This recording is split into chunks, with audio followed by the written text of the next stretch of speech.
Ikaw ang nagtatrabaho para sa nanay mo. Hmm. Okay, pag mo 16 years old, nag-aaral ka ba? Wala na po. Hindi po nakatungtong na school. Kinder po eh. Kinder? So, Hindi na po nakakapagsulat ka ngayon? Oo, nakapagsulat na turuan po magbasa-basa. Nung maliit pa po mga 3. So, yun tal- Iniwan po kami ng papa ko dun sa may gilid lang po ng kalsada. Sabi, dinala naman po kami dito ng tita ko. ano, pilyado mo? Wala pong ginano. May birth certificate ka ba? Wala po. So, ano naman? Lorum po. Ilan kayo magkapatid? Dalawa lang po kami ni mama ko. Ay, giniwan po kasi kami ng papa ko. Adik po kasi yung papa ko. Taga Maynila. Iniwan po kami dalawa. Kaya nagkaganyan si mama mo? Oo. Taga dito rin ba kayo? Hindi po, dahil lang po kami dito. Dito lang rin po kami nagtira kaya wala na po kami maanoan sa babay. Kahit pa paano, pasalamat rin po kami dyan kahit pa paano, bigyan po kami ng matayo ng bahay. Matirikan naman. Paano? Meron kayong matitirikan? Halika dito, te. Saan yung asawa mo, te? Wala, kasal lang to. Kailang naging manok. Naging manok. Pagkaon. Sige. So, pagpasensyahan natin Sabi si niya ate. ato. Ha?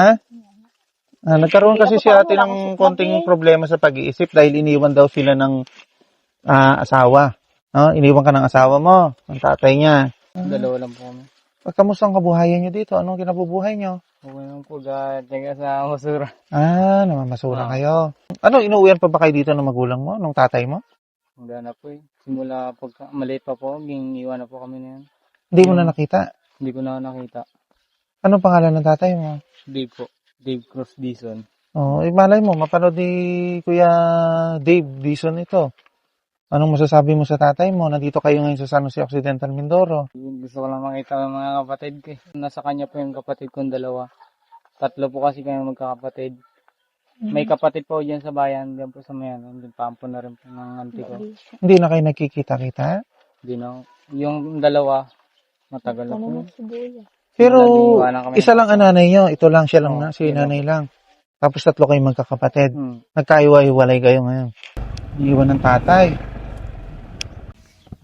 Bali, ito yung bahay niya. Oo. Kamusta ang buhay niyo dito ni nanay mo? Sa kabila ng si nanay, may problema sa pag-iisip dahil sa pag-iwan ng tatay mo. Mahirap. Minsan po, nag-ano po siya pagka nag-lakad po magtrabaho. Para makaano po kami. Hinahanap po palagi. Bali, ikaw na lang yung... Oo. Ikaw ang nagtatrabaho para sa nanay mo. Hmm. Pag mo 16 years old, nag-aaral ka ba? Wala na po.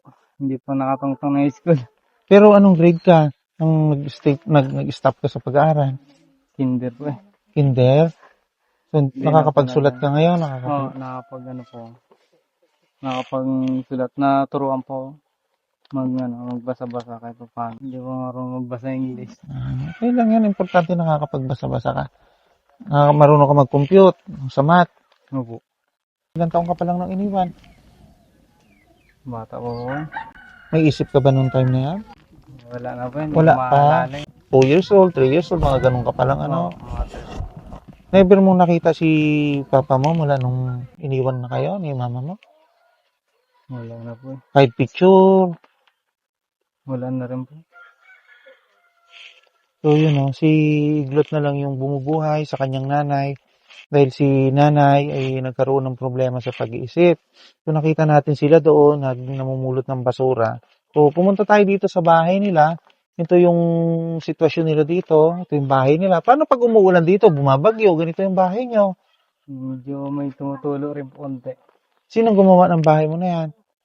Walang po yan. Yung ano na po yan. Dito lang po kami nag-stay kayo. Wala lang po kami matirahan. So, Dito na lang po kami itong lote na to, kanina ito. Dito lang po kami nagtirik lang po ng bahay.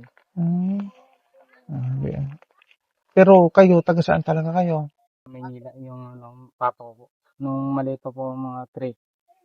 So, yun Iniwan po kami ng papa ko dun sa may gilid lang po ng kalsada. Sabi, dinala naman po kami dito ng tita ko.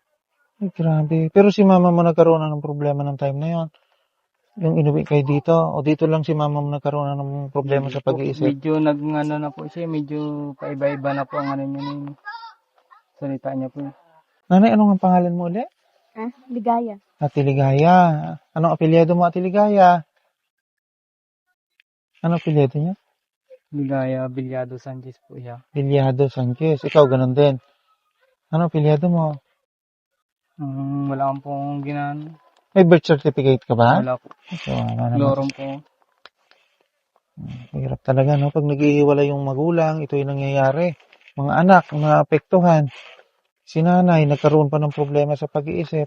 Pero kahit ganun pa man ang buhay, tuloy mo na ang buhay, ha? Sinanay mo, huwag mong pababayaan.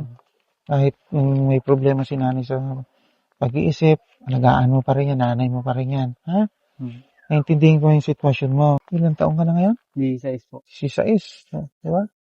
Ilang taon ka nagsimula mang mamasura? 6. 6 years old? Opo. Namasura ka na? Nung dati po, dyan po kami dalawa sa baba.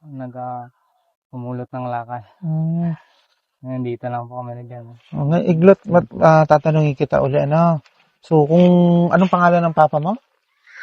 Dave Cruz Diesel po. Dave Cruz Dizon. So, kung mapapanood ni tatay mo to, no? Anong masasabi mo kay tatay mo? Tagal na po kami hindi yun. Nawala na po sa ano ko. Pero gusto mo pa rin siya makita. Kung sakasakali. Hindi po na po. Ilang ba kayo magkakapatid? Bali, 3 po kami. Asan yung dalawa mong kapatid? Nandun po ata sa kanya. Kami lang po dalawa ni mama ko na ano. Ano ka, bubunso? Panganay? Ano? Pangalawa po. Pangalawa? So, mas may edad pa sa'yo. Hindi mo rin alam yung mga kapatid mo. Kung nasaan. Mapapanood nung ate mo o kuya mo. Babae ba yun o lalaki? May babae po tsaka lalaki. Yung mga kapatid ni Iglot at saka yung nanay niya nandito sila. So, pwede niyo silang puntahan para kahit pa paano makamusta nyo naman. No? May kapatid ba kayo dito? May nanay pa kayo?